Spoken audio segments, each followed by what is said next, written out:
Hey sports fans, do you like wine? Well, we've got the show for you. This is Let's Wine About Sports, a show where we talk about wine and sports simultaneously. From the classic Cabernet Sauvignon all the way down to the grapes that you've never even heard of before. Oh yeah, we cover it all. And we'll talk about a little bit of sports as well. Football, hockey, collegiate, women's sports, it doesn't matter. We're going to talk about it all, and we're going to whine about it all. So join me Monday at 8 p.m. on IU Sports Radio, your direct feed for all that is sports.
What is up, everybody? What is going on, fans of IE Sports Radio and fans of this very show that you're listening to live right now? It's your boy, the SoCal Saint, on the newest edition of IE Elite Wrestling. What is up? I do wholeheartedly, humbly apologize for my tardiness today. Your boy was attempting to get his taxes done. I actually needed to go, not to get too personal, but I actually needed to go do it in person. Usually I do it myself on my laptop, but I don't know, just whatever. But I was just having a difficult time, so I needed some assistance. I'm here now. I'll try to make this a more condensed episode of the show because I'm not really sure exactly how much time I have. I don't want to interrupt or take time away from anybody else of the IE Sports Radio fam. But if you're listening live, thank you. Thank you. I do appreciate it. We got a little bit of stuff to talk about here. We'll get into it here shortly. But yeah, I just wanted to start off today's show with a quick little note. I just wanted to, I just came into some news as I was getting ready for the show that WWE Hall of Famer, famous commentator of the Attitude Era, Jerry the King Lawler, unfortunately suffered a stroke this morning, and he is at a hospital near his home in Memphis, Tennessee. So I just wanted all of our wrestling fans to please, anybody listening, IE Sports Radio fans, if you're not even a wrestling fan, just hold Jerry the King Lawler up in your prayers. Say a little prayer for Jerry the King Lawler, who unfortunately suffered a stroke today. So, in the Father, Son, and Holy Spirit, I pray that Jerry the King Lawler makes a full and speedy recovery. God bless you, Jerry. I hope you're okay, and you get back on your feet sooner rather than later, sir. This past weekend, there was a premium live event on Peacock that I totally forgot to talk about on last week's episode. A whole lot of stuff was going on that I totally did not mean to overlook it. I did, unfortunately, overlook it, and for that I do apologize. And that was the premium live event of NXT Vengeance Day. NXT Vengeance Day was the premier live event, the premium live event for the NXT brand that took place this past Saturday at the Spectrum Center in Charlotte, North Carolina. And this was a sold-out show. This was a fantastically rated show. A lot of great matches took place. I'm going to run down the matches here. The opening contest of that event was the NXT North American title being defended by Wes Lee, who successfully defended the title against Dijak in a big, awesome match. So awesome that apparently some point during the match, Dijak broke his finger. And if you don't believe me, go check out Dijak's official Twitter page, and you'll see that he had a nasty, gnarly broken finger. I mean, that thing was totally, I think it was his middle finger. It was totally broken to the left. Like, I mean, like it looked like an L, let's just put it that way, and it shouldn't look like that way. It was nasty. I don't know if that makes anybody squeamish seeing stuff like that, but I mean, it was just wow. And he still finished the match. But Wes Lee, still your NXT North American champion. The next match on the card was Fallon Henley and Kiana James, with the tag team Briggs and Jensen in their corner, defeating Katana Chance and Kaden Carter to win the NXT Women's Tag Team titles. Kaden Carter and Katana Chance had been champions since about the summer of last year, or just before the summer of last year. So they had a nice lengthy reign with the women's tag team titles down at NXT, finally being defeated by Fallon Henley and Kiana James. We have new NXT women's tag team champions. And in an awesome match, which I've been told, I have not yet to see this particular match. I need to go back on my Peacock and watch it. I do have plenty of time to kill once I head over to pick up my son from school here in a little while. So I'll probably just sit down and watch this match while I'm sitting in line waiting for him to come out of school. But apparently the match of the night was this match right here, the third match on the card. Carmelo Hayes defeating Apollo Crews 2-0 in a 2 out of 3 falls match. The first fall went Carmelo's way with a submission. The second fall ended up being a pinfall, and it was due to the distraction of the formerly known as Commander Aziz, going back to his original name of Dabo Kato. I don't know how to pronounce that. The former associate of Apollo Crews, the big, tall, South African dude. I mean, even though he looks Brazilian or Argentinian, I'm not really sure. But maybe he might be New Zealand. I could be wrong. I do apologize. But he's a massive dude. He returned to NXT last night to try and even the odds for Apollo, because Carmelo Hayes had his boy Trick Williams in his corner.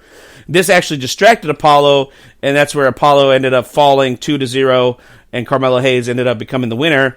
After the match, Dabo got in the ring, and it looked like they had sort of reuniting of him and Apollo Crews, but Apollo was a little confused, and that confusion, I'm sure, is going to turn into aggression, because Dabo proceeded to double-handed chokeslam Apollo Crews straight into the mat from there. And we'll see where that leads on NXT tonight, the newest episode of NXT, if that will be addressed tonight. Next match on the card was a fatal four-way tag team match for the NXT tag team titles. The former NXT UK tag team champions of Mark Kofi and Wolfgang, known as Galus, defeated the New Day, Kofi Kingston and Xavier Woods, Pretty Deadly, Elton Prince, and Kit Wilson, and Chase University, Andre Chase and Duke Hudson, to win the NXT tag team titles. So the New Day's time down in NXT is officially over. They lost the NXT tag team titles. I'm sure they'll be back to their main roster spots on the SmackDown brand from here on out. And in a triple threat match for the NXT Women's title, the semi-main event, Roxanne Perez defeated Toxic Attraction, Gigi Dolan, and Jacy Jayne to retain the NXT Women's Championship. Roxanne Perez now officially has defeated all 3 members of Toxic Attraction, Gigi Dolan, Jacy Jayne, and the former NXT Women's Champion, who no longer is with the company, Mandy Rose. And in the main event, a steel cage match for the NXT Championship. The only way this match could be won was either via pinfall or submission. There'd be no way to win if you got up and over and climbed out of the cage. We weren't doing that. You had to defeat your opponent inside that ring. And Braun Breaker still your reigning, defending NXT champion. He's closing in on a possible year-long reign here. Braun Breaker, the son of Rick Steiner and the nephew of Big Papa Pump Scott Steiner, on a historic run in NXT.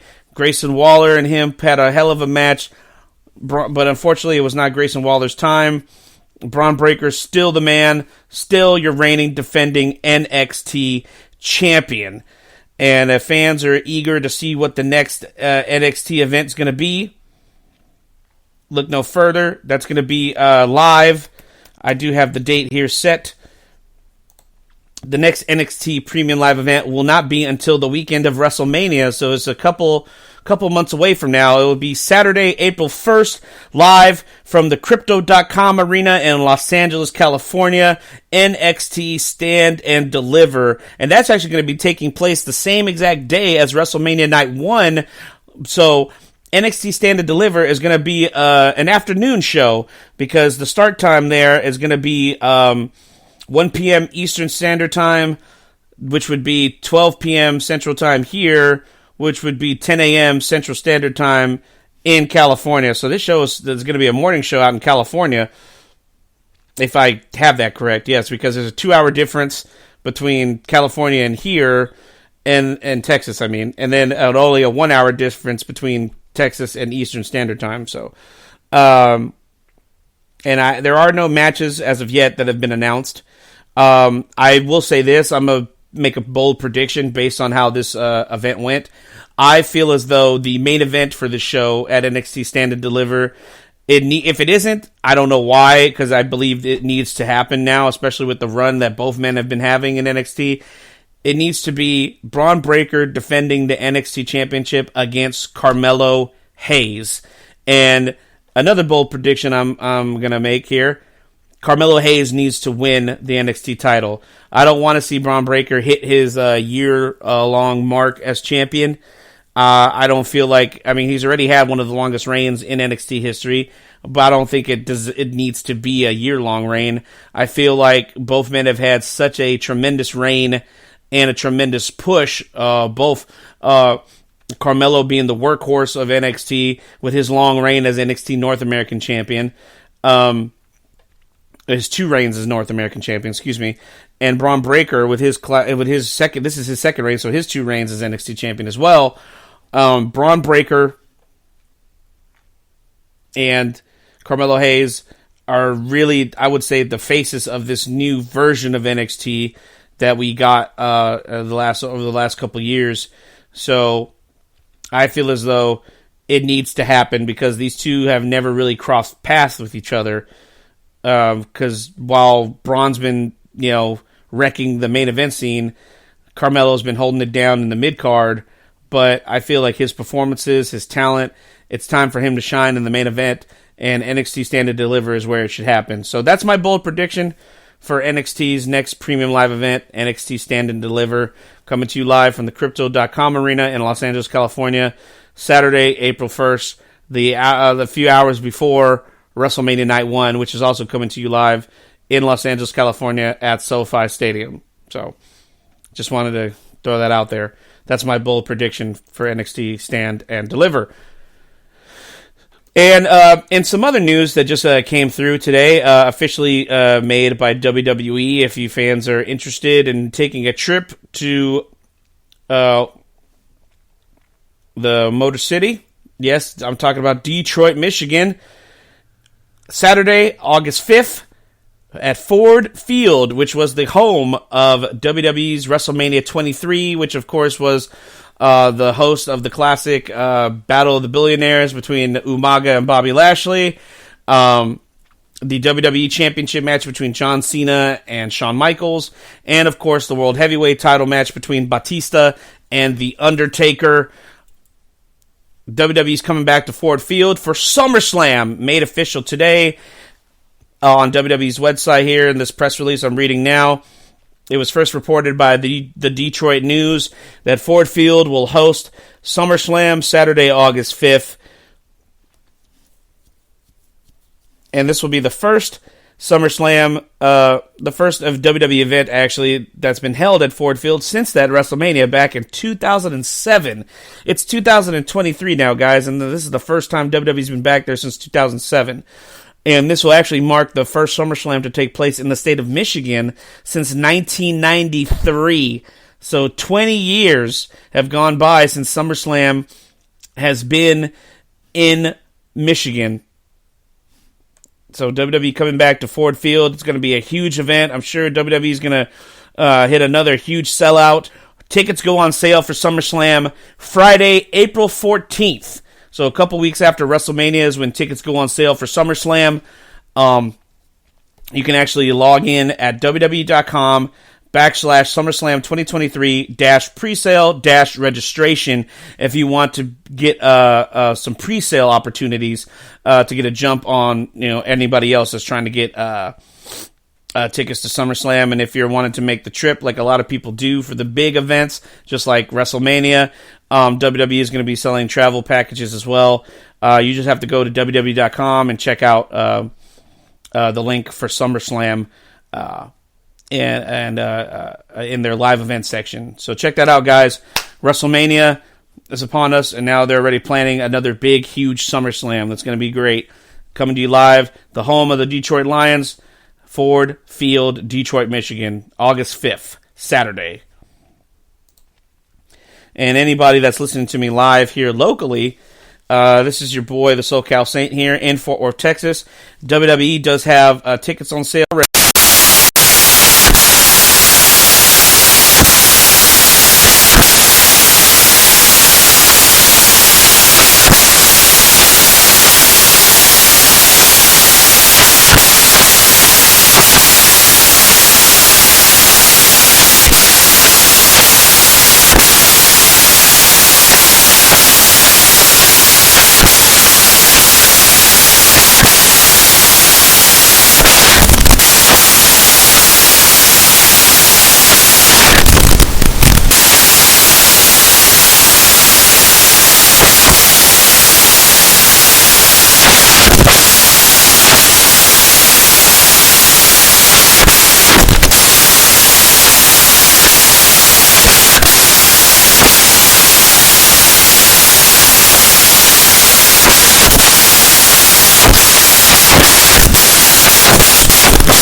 What's good, fight fans? It's your boy, Marcus Rose Great, here to give you what you want, here to give you what you need. Yeah, man. Yeah. I'm coming to you live, straight from your mama's basement with a crispy, awesome white tea. They are coming to you live every Tuesday at 10 p.m. Eastern Standard Time. Powered by IE Sports Radio, your direct feed for all that is sports.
when it came to the Sammy situation, because a lot of fans, especially online, a lot of trolling fans are saying that it should be Sammy in the spot at Mania, not Cody.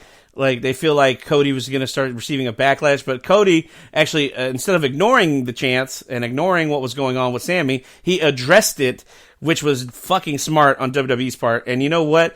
That's all Triple H right there. That's fucking genius right there. Vince would probably have Cody go out there and not even fucking acknowledge it. So the fact that Triple H and Cody, I'm sure, had some input. He definitely had to have some input. Addressed it. It came off really well, and it came across in favor for Cody. You know what I mean? Cody looked a lot better coming out of it that way. So I got to give him props for that, for certain. And out comes the wise man, the council of the tribal chief himself, Paul Heyman, and him and Cody just go and have this fucking amazing exchange between the two of them. It gets real. Cody talks about how his father, how him and his family were broke when he was a young man, and it was Paul Heyman who got Dusty's confidence back by bringing him into ECW very famously in the last final years of ECW. I was watching, I do remember the American Dream was a part of ECW, and he was having some fucking banging matches at his old age in ECW with Steve Corino at the time. If you haven't seen any of Dusty and Steve Corino, do yourself a favor and look it up. If you subscribe to Peacock, look up some of that old stuff in the ECW library that's on Peacock with the WWE stuff, or check it out on YouTube and see if you can find some matches on there. It probably won't be hard, but yeah, just check it out, because they had some great matches between the two of them and the very short run that Dusty had. But Cody acknowledged that that Paul helped Dusty get out of a funk and help their family financially at that time. You know what I mean? And just it got real, And so Paul gave it back to Cody, though, that Cody, he's basically saying that Cody was not set up for success because his dad did not train him. The American Dream, Dusty Rhodes, trained the likes of Seth Rollins, of Becky Lynch, of Bayley, and of course the tribal chief himself, Roman Reigns, which isn't a lie. It's not a lie. Cody's upbringing into the WWE system was through OVW under different tutelage, not of Dusty's, though. But Dusty had his hand. Dusty was the architect of the very early years of NXT. A lot of guys, Kevin Owens, too, Sami Zayn, a lot of those guys, they had their growth under the tutelage of Dusty and Triple H. Triple H was the one running the show, but Dusty was the one that basically gave you that final polish, that what you need, baby, to get to the next level. You know what I'm saying? Like, that is what Dusty was there for. Dusty's wealth of knowledge from being a booker back in the days of the NWA and WCW, that all came with him to NXT. And it shows, because all those people that I named are successes in the company today. These new generation of stars wouldn't be here, wouldn't be the successes that they are without Dusty's tutelage. And it was true. So I love that about the promo last night. But then Paul had to do it one better. And had to go one better. And had to get real personal with it, unfortunately. He had to get real personal. I'm trying to find the clip, see what I can find. Because I really want you... I won't do it justice if I just... if I just play... Or if I just talk about the clip. You need to actually hear the clip. So I'm about to find it right now and play it for you guys here, okay? So bear with me.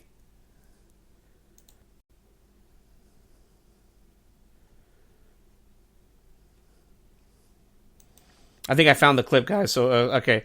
So I need y'all to hear this.